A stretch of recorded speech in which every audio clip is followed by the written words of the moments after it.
pretendimet e palëve le të themi se ka shumë pak të amnistuar me këtë amnisti penale që janë dënuar nga GJGO, fillimisht u hodhën poshtë nga zoti Altin Domani.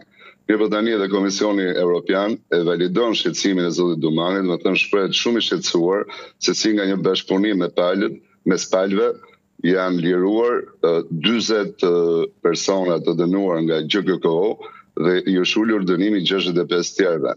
Do të ngrihet ky shqetësim nga raporti i Komisionit Evropian, sepse kjo ndikon direkt në punën e SPAK.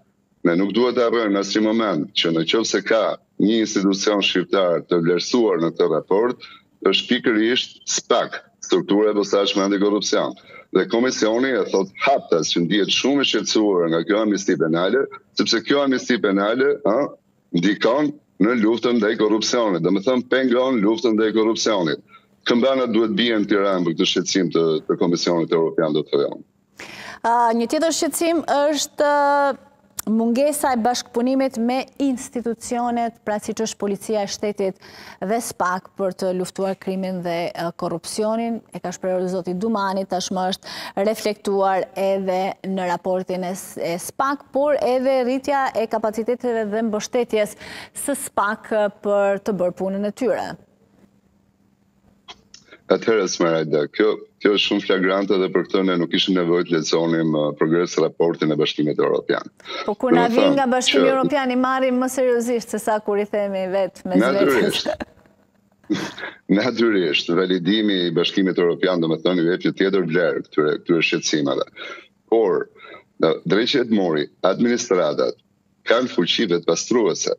Domethënë, kujt mund t'ja mbushësh mendjen sot se me inceneratorët janë vjedhur 100 milion euro dhe në administratën shqiptare askush nuk ka parë asgjë. Kjo është thjesht e pamundur për të vështuar. Do të thënë ne këtu kemi të bëjmë me një omerta shtetërore. Shqetësimi i zotit Dumani që validohet nga progres raporti i Bashkimit Evropian, se nuk ka bashkëpunim të shtetit shqiptar në strukturën e posaçme antikorrupsion, është një shqetësim real. Në administratën shqiptare ne nuk kemi një qeveri e cila duket që ka vullnet të luftojë korrupsionin, sepse një qeveri që ka vullnet të luftojë korrupsionin, do të thënë, marrim të tezën e Edi Ramës se aty e han kundla mbas shpine. Tani, nëse unë do të isha kryeministër Esmeralda dhe dikush nga ministrat e mi do të guxonte të thante kundla dhe dardha mbas shpinës time, unë do të vija në dispozicion të gjithë administratën publike që t'ja përgatisja dosjen këtij ministri dhe të shkoja t'i bëja presion pozitiv SPAK-ut që ky ministër dënoi sa më shumë të ishte e mundur. Po qasja e Edi Ramës nuk është kjo. Qasja e Edi Ramës është që ai lëshon ministrat, mbasi ata vjen në akuzë me strukturë e posaçme antikorrupsion. Domethënë, edhe ironikisht ne kemi një ndëshkim të ministrave me hetimet penale nga SPAK, po kemi edhe një ndëshkim nga Edi Rama për pak kujdesim vjedhje. Por nuk kemi një vullnet të administratës shqiptare për të luftuar korrupsionin. Në këtë rast, shteti duhet vijë në shërbim të strukturës posaçme antikorrupsion, qoftë edhe për të pastruar emrin e kryeministrit, për të na vërtetuar që kryeministri është dorë jashtë nga ky korrupsion galopant që po ndodh në Shqipëri. Megjithatë, domethënë, kjo është e vështirë për të besuar. Në rastin e kryeministrit shqiptar ka vetëm 2 mundësi Esmeralda. Mundësia e parë është që ne kemi një kryeministër thellësisht korruptuar. Mundësia e dytë është që ne kemi një kryeministër deficient, të papërgjegjshëm, të cilit i vjedhen 100 milion euro, por ky nuk kupton gjë. Në dyja rastet ky njeri nuk meriton të jetë kryeministër. E kuptoj, ne po flasim për korrupsionin, por duket se edhe një çështje tjetër shumë më shqetësuese, e cila u shfaq edhe në ato pak rjeshta që shpërndau SPAK për deputetin Jurgis Qyrbja është krimi, bashkëpunimi me krimin dhe konspirimi i aksioneve të policisë. Dhe këtu po flasim për një deputet të Kuvendit të Shqipërisë. Bashkëpunimi i krimit me politikën nuk është hera parë që kjo vërtetohet.